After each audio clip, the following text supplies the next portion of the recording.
അമ്മൂമ്മേ, ഈ അപ്പൂപ്പന്റെ താടി എവിടുന്ന ഉണ്ടാവുന്നേ? പണ്ട് പണ്ട് പണ്ട് പണ്ടേ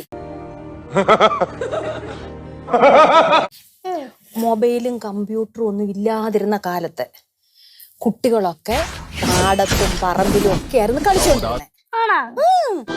അങ്ങനെ കളിച്ചോണ്ടിരുന്നപ്പോഴേ ഒരു അമ്മൂമ്മ ഒരു കാട്ടില് ഒരു മരത്തിന്റെ മണ്ടയ്ക്ക് താമസം ഉണ്ടായിരുന്നു.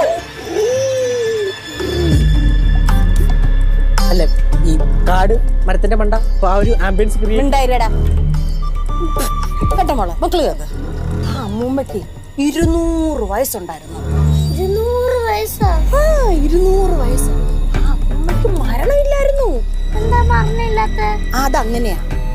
അമ്മൂമ്മക്കുണ്ടല്ലോ പനങ്കൊല പോലെ നരച്ച മുടി ഉണ്ടായിരുന്നു. അത്രേ ഉണ്ടായിരുന്നു? അത്രേ ഉണ്ടായിരുന്നു.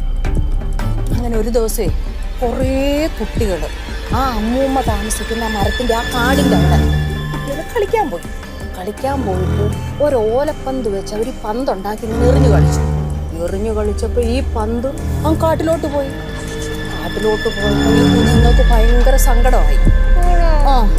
അത് കണ്ടപ്പോ ഈ അമ്മൂമ്മയ്ക്ക് സങ്കടമായി. അമ്മൂമ്മ എന്തോ എന്നറിയാവോ, അമ്മൂമ്മയുടെ സങ്കടം മാറ്റാനായിട്ട് അമ്മൂമ്മയുടെ നരച്ച മുടിയാണല്ലോ, ആ നരച്ച മുടിയിൽ നിന്ന് ഓരോ മുടി ഇങ്ങനെ എടുത്തെടുത്തെടുത്ത് അപ്പൂപ്പൻ താടി ഉണ്ടാക്കി ഇങ്ങനെ പറത്തി വിട്ടു. ഈ കുഞ്ഞുങ്ങൾക്ക് ഇത് കണ്ടപ്പോൾ ഭയങ്കര സന്തോഷം.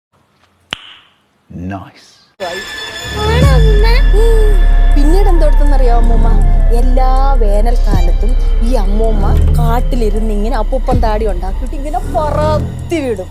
അത് പറന്ന് നാട്ടി വരുമ്പോ ഈ കുഞ്ഞുങ്ങൾ ഇത് പെറുക്കിയെടുത്ത് ഊതി ഇങ്ങനെ പറത്തിക്കൊണ്ട് നടക്കും. അപ്പൊ കുഞ്ഞുങ്ങൾക്ക് ഭയങ്കര സന്തോഷമാവും. ഇപ്പൊ കുഞ്ഞിന് സന്തോഷമായില്ലേ? അതേപോലെ ഇങ്ങനെയാണ് അപ്പൂപ്പൻ താടി ഉണ്ടായത്.